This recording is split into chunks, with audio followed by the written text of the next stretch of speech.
السلام عليكم ورحمة الله وبركاته. أهلا البنات، إن شاء الله تكونوا كامل بخير وعلى خير. الفيديو تاع اليوم جبت لكم النوع الثاني تاع الكاطو اللي خدمنا العجينة تاعو في الفيديو السابق. عجينة واحدة خرجنا منها زوز أنواع. خدمت لكم النوع في الفيديو السابق والنوع في الفيديو تاع اليوم. صابلي حلوة الترك بمكونات ماشي غاليين وبنين يهبل. إن شاء الله تجربوه ويعجبكم. وبلا ما نطول عليكم نروحوا لطريقة التحضير. هنا عندي العجينة حطيتها بين كيس بلاستيكي وطرحتها تكون السمك تاعها خشين شوية، مترقوهاش، ونطبعوها بالطابع دائري. انا الطابع اللي استعملته صغير شوية، انا نحب الحبة تاع الحلوى تكون متوسطة ما تكونش كبيرة. نطبعوها، شوفوا السمك تاعها كيفاش يكون، ونحطوها في البلاطو تاع الفرن. يكون الفرن مسخن من قبل، ونحطوها طيب. من بعد ما تطيب وتبرد مليح نكملوا التزيين تاعها. هنا عندي كميه من حلوه الترك، ما عنديش كميه محدده، ونضيف لها مربى المشمش بالتدريج ونخلط حتى نتحصل على خليط يكون ثقيل ما يكونش سائل.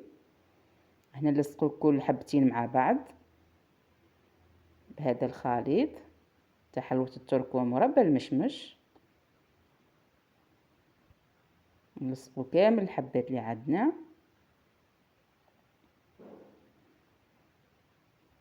بهذه الطريقة.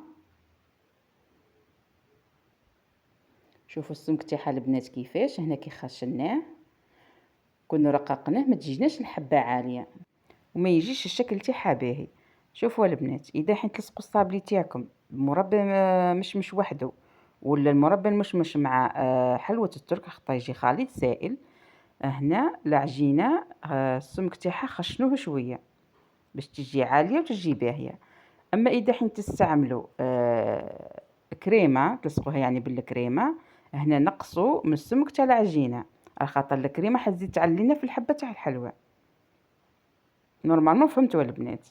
هنا بعد ما لصقت كامل الحبات اللي عندي وخليتهم نشفوا شويه، جبت هنا نفس الخليط، دهنت الحبه في الاطراف وفي الوجه تاعها. نمرغ الاطراف الكاوكاو محمص ومرحي متوسط، من الافضل يكون بالقشور باش يمدلنا شكل باهي.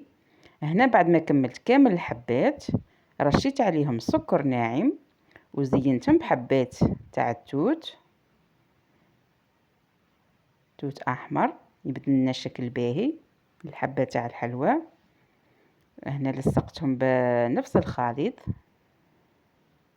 من بعد ما كملت له التزيين حطيت لكم في صحن التقديم.